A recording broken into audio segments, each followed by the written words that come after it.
आइए किस तरीके से हमारी मार्केट ने लास्ट वीक परफॉर्म किया और इस वीक से हम एक नई सीरीज़ का आगाज़ करने जा रहे हैं आप सब लोगों की मदद से, चार्ट पर चर्चा। और आज हम उसमें डिस्कस करेंगे कुछ ब्रेकआउट स्टॉक्स और वो किस तरीके से अगले वीक में परफॉर्म कर सकते हैं। आइए चलते हैं अपने नेक्स्ट फर्स्ट सेक्शन, जहां पर हम डिस्कस करते हैं कि हमारी मार्केट्स ने किस तरीके से लास्ट वीक को परफॉर्म किया। तो अगर हम यहां पर देखें तो जो निफ्टी स्मॉल कैप था उसने रिकवरी दिखाई और 2% का गेन किया। 1% के आसपास हमारा मिड कैप रहा। और अगर आप देखें बैंक निफ्टी और निफ्टी जो कि प्योरली साइडवेज ही रहे। सेक्टर वाइज अगर हम देखें तो निफ्टी फार्मा, निफ्टी पीएसई यानी कि पब्लिक सेक्टर कंपनीज ने अच्छा परफॉर्म किया। सिमिलरली मेटल 1% के आसपास, पीएसयू बैंक्स जो कि हम देख रहे हैं काफ़ी वीक से अभी आगे चल रहा है और उसमें काफ़ी मूवमेंट नज़र आ रही है। निफ्टी एनर्जी भी अगर आप देखें तो उसने भी लगभग 1% के आसपास ऊपर की तरफ बंद दिया। लेकिन बाकी सभी स्टॉक या तो साइडवेज थे या थोड़ा सा अप या डाउन बंद हुए हैं। अब निफ्टी सबसे ख़राब परफॉर्मेंस जो रही वो निफ्टी आईटी की रही।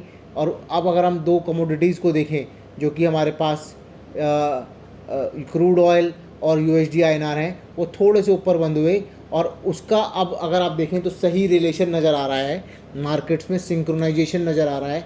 जब यूएसडी आईएनआर या क्रूड ऑयल के प्राइस बढ़ते हैं तो इंडिया की मार्केट्स में थोड़ा प्रेशर देखने को मिलता है। आइए अब इन चार्ट्स को हम देखते हैं, कि किस तरीके से अभी यहाँ पर लेवल्स हमारे बने हुए हैं। तो देखते हैं, देखिए ये निफ्टी का डेली चार्ट है। यहाँ पर एक चैनल हमने ड्रॉ किया हुआ है, यहाँ पर एक सपोर्ट लेवल भी ड्रॉ आया हुआ है। उस सपोर्ट लेवल को करते हुए निफ्टी ऊपर की तरफ अपनी चाल को कंटिन्यू कर रहा है। तो ये हमारा डेली चार्ट है। और अगर आप देखें यहाँ पर दो चीज़ इसमें पॉजिटिव हुई हैं। सबसे पहले हम इसके मंथली चार्ट को खोलते हैं। तो मंथली चार्ट के हिसाब से अगर आप देखें तो मार्केट साइडवेज रहा, ऑलमोस्ट निफ्टी जो है साइडवेज रहा। जहाँ पर वो लास्ट मंथ उसने क्लोजिंग दी थी अगस्त में, उससे थोड़ा ऊपर, ना कि उसने अभी उस प्रीवियस मंथ के ऊपर भी अभी क्लोजिंग नहीं दी है। लेकिन एक चीज़ पॉजिटिव ये है कि उसका जो आरएसआई है मंथली वो 60 के ऊपर है, यानी कि अभी भी मोमेंटम निफ्टी में बना हुआ है। अब अगर हम इसके वीकली चार्ट को देखें तो वो अभी भी अगर आप देखें तो निफ्टी 20 जो ये हमने वाइट लाइन जो ड्रॉ की हुई है ये हमारा वो चैनल है। और चैनल के नीचे जो वाइट लाइन है वो 20 SMA का एक सपोर्ट है। तो वीकली थोड़ा नेगेटिव, लेकिन अगर देखें तो similarly kind of doji candle और निफ्टी जो है अभी 60 के आसपास। तो क्योंकि यहाँ पर डोजी कैंडल बना है वीकली टाइम फ्रेम पर, तो यहाँ पर एक पॉसिबिलिटी ये देखी जा सकती है कि अगर वो डोजी के ऊपर ट्रेड करता है तो मार्केट मेरी बुलिश हो जाएगी और वापस से उस ट्रेंड चैनल जो कि अपर पे हमने ड्रॉ किया उसकी तरफ चल जाएगी। और अगर इस डोजी चैनल के नीचे मार्केट खुलती है तो वो पूरा का पूरा मार्केट सेगमेंट नीचे हो जाएगा और आरएसआई भी उसका नीचे की तरफ आ जाएगा। आइए चलते हैं सिमिलर पैटर्न पे, देखते हैं कि बैंक निफ्टी किस तरीके से परफॉर्म कर रहा है।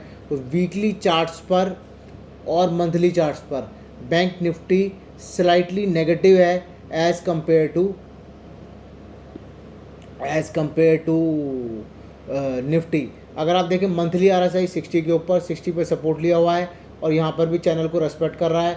और यहाँ पर एक पिन बार तरह का पैटर्न बना हुआ है और ये पैटर्न जो है इसमें भी बियर्स जो अगर आप देखें तो काफ़ी यहाँ पर स्ट्रॉन्ग नज़र आ रहे हैं। लेकिन एक चीज़ इसमें पॉजिटिव है, मंथली पर अभी उसने आरएसआई 60 को ब्रेक नहीं किया है। अगर हम चलें इसके वीकली चार्ट पर, यहाँ पे थोड़ा सा निराशा इन टर्म्स ऑफ आरएसआई और 20 SMA को भी उसने थोड़ा के आसपास एक क्लोज दिया है, बिल्कुल एग्जैक्टली 20 SMA पर क्लोज दिया हुआ है और आरएसआई जो है 60 के नीचे है। तो यहाँ पर थोड़ा सा, क्योंकि प्राइवेट बैंक परफॉर्म नहीं कर रहे हैं, थोड़ा सा हमें लगता है कि बैंक निफ्टी थोड़ा वीक है। और यहाँ पर अगर वो इस लेवल को ब्रेक कर देता है, 20 SMA के नीचे ट्रेड करता है वीकली बेसिस पर, तो वो मेरा प्योरली नेगेटिव हो जाएगा। आरएसआई को अगर हम आरएसआई टर्म्स में एनालिसिस करें, और ये चैनल हमने ड्रॉ किया हुआ है, यहाँ पर उसने अच्छे से सपोर्ट लेकर देखिए यहाँ पर अपनी क्लोजिंग दी है। अगेन यहाँ पर कैंडल जो है थोड़ी वीक है, इतनी बड़े बॉडी की कैंडल नहीं है, लेकिन एक चीज़ यहाँ पर ये पॉजिटिव हुई है कि उसने अभी आरएसआई 40 पे सपोर्ट लेकर नेक्स्ट डे उसके ऊपर क्लोज दिया। अगर ये कैंडल इसके ऊपर जाती है तो यहाँ से हम अपना लॉन्ग ट्रेड को इनिशिएट कर सकते हैं, कीपिंग योर सिंगल सा स्टॉप लॉस, जो कि मेरा ये जो 40 सपोर्ट का लो है, इसको एज ए आप अपना स्टॉप लॉस रख सकते हैं और इसके हाई पर आप अपना ट्रेड को इनिशिएट कर सकते हैं। और पहला टारगेट हम जो है इसमें रख सकते हैं वो 60 का रख सकते हैं। अब आइए देखते हैं बैंक मिड, ये देखिए यहाँ पर इसने 20 पर सपोर्ट लेकर ऊपर क्लोजिंग दी है। ये भी मेरा मिड कैप इंडेक्स है वीकली बेसिस पर, और यहाँ पे मेरा जो मैं आपको बता रहा था स्मॉल कैप ने काफ़ी अच्छी रिकवरी दिखाई है। यहाँ पर भी उसने 20 SMA पर सपोर्ट लेकर अपनी क्लोजिंग ऊपर दी है, और इसका जो डेली RSI है वो भी अभी भी 60 के ऊपर मेंटेन्ड है। FMCG थोड़ा वीक, मेटल थोड़ा weak, in terms of RSI it seems to be positive, मगर वो अभी भी मेरा 20 SMA के नीचे ट्रेड कर रहा है। फार्मा ने 20 SMA को ब्रेकआउट दिया है, अगर इसको कंटिन्यू करता है तो हो सकता है कि इसमें अब हम नेक्स्ट सेक्टर को इसमें देखें।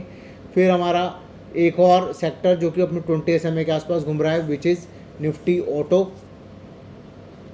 निफ्टी IT पूरा ही टर्न नेगेटिव हो गया है। अगर आप देखें उसमें लास्ट थर्सडे को अगर आप देखें 28 सितंबर को काफ़ी बड़ा एक रेड कैंडल बना है, लेकिन यहाँ पर आप देखिए मेजर रेजिस्टेंस है और रेजिस्टेंस के ऊपर क्लोज दिया। तो अगर ये रेजिस्टेंस सपोर्ट में कन्वर्ट होता था, यहाँ पर एक CIP की पॉसिबिलिटी हमें नज़र आएगी, और यहाँ से IT भी बाउंस बैक कर सकता है।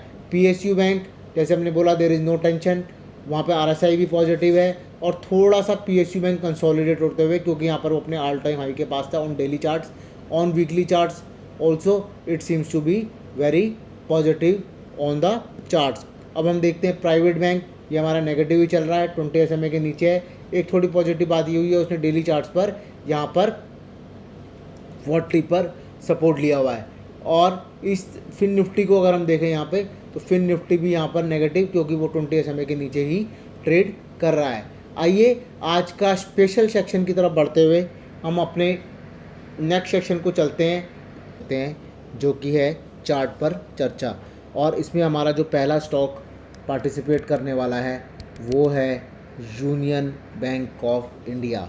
अगर आप इनको चार्ट्स पर देखें यहाँ पर, तो यहाँ पर एक ये हमने मंथली टाइम फ्रेम का चार्ट खोला हुआ है, और यहाँ पर ये 2016 में यहाँ पर ट्राई किया उसने, फिर यहाँ पर 2017 में ट्राई किया, और 2018 से वो नीचे ही था। तो अगर हम देखें 2016 से वो काफ़ी बार ट्राई कर चुका था इसके ऊपर जाने के लिए, लेकिन वो सस्टेन नहीं कर पाया और वापस से नीचे की तरफ आ गया। अब आइए देखिए इसमें थोड़ा सा एक कंसर्न जो है वो ये है कि अभी यहाँ पर एक बार बार इस लेवल को वो ब्रेक करता है और फिर वापस से नीचे आ जाता है। तो हम क्या करेंगे, अपने कप पैटर्न वाली जो स्ट्रेटजी हमने पहले डिस्कस की हुई है, जिसमें राउंडिंग बॉटम होता है, उसको हम कैसे ट्रेड करते हैं। जो इसका हाई होता है, जो कि अभी अगर आप देखें तो 107 रुपये के आसपास है, इसका 4% लगाएंगे, उसमें ऐड करेंगे, और अगर वो फ़िल्टर 4% के ऊपर क्लोजिंग देता है तो हम इसमें अपनी पोजीशन को बना सकते हैं। इसमें थोड़ी सी पॉजिटिव बात ये आ रही है कि यहाँ पर अगर आप देखें जब ये ब्रेकआउट आया था तो वॉल्यूम उतने नहीं थे, फिर यहाँ पर जब ये वाला भी ब्रेकआउट आया, मतलब इसने यहाँ पे सपोर्ट लिया तो भी वॉल्यूम नहीं थे, लेकिन इस मंथ लास्ट मंथ अगर आप देखें तो वॉल्यूम जो है 932 मिलियन, यानी कि कितना बड़ा वॉल्यूम इसमें ट्रेड हुआ है आप ये देख सकते हैं।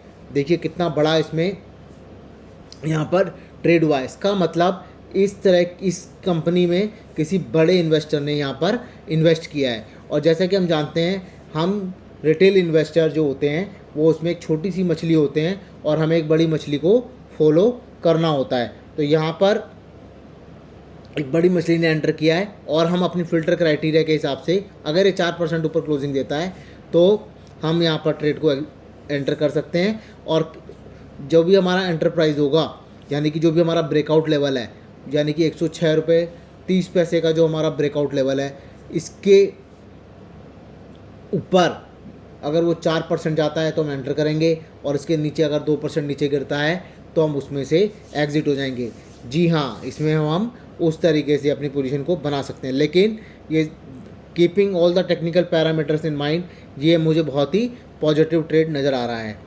तो अगर हम यहाँ पे देखें, एक और है जो कि अगेन PSU बैंक से है, जो कि है इंडियन बैंक। जी हाँ, ये हमने काफ़ी अपनी लास्ट वीडियोज़ में डिस्कस किया है। यहाँ पर भी आप सेम पैटर्न देख सकते हैं। 2017 से इसने ब्रेकआउट करने की कोशिश की थी, लेकिन वो कंटिन्यूसली डाउन रहा।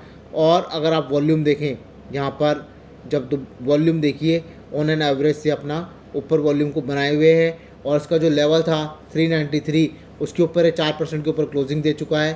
तो अब हम अपनी पोजीशन बना सकते हैं, और इसको भी अपने कप पैटर्न वाली जो हमारी स्ट्रेटजी थी, जो कि हमने कुछ लास्ट वीडियोज़ में डिस्कस की थी, उसके हिसाब से हम इसको ट्रेड कर सकते हैं और अपनी पोजीशन बना सकते हैं। आइए, तीसरा स्टॉक जो चार्ट पे चर्चा में हमारा आता है वो है खादिम्स इंडिया। जी हाँ, अगर हम इसके मंथली चार्ट को देखें तो ये इस लेवल पर, अगर आप देखें, यहाँ पर सपोर्ट लिया था उसने और फिर यहाँ पे ब्रेकआउट दिया था। तो जब वो लिस्ट हुआ था 2019 के आसपास, 2017 में लिस्ट हुआ, और 2019 से, यानी कि अप्रॉक्सीमेटली 4 साल ही कह सकते हैं आप, तो 4 साल से वो एक पर्टिकुलर रेंज में ट्रेड कर रहा था। तो यहाँ पे देखिए मंथली वॉल्यूम काफ़ी अच्छे हैं यहाँ पर इस लास्ट मंथ में।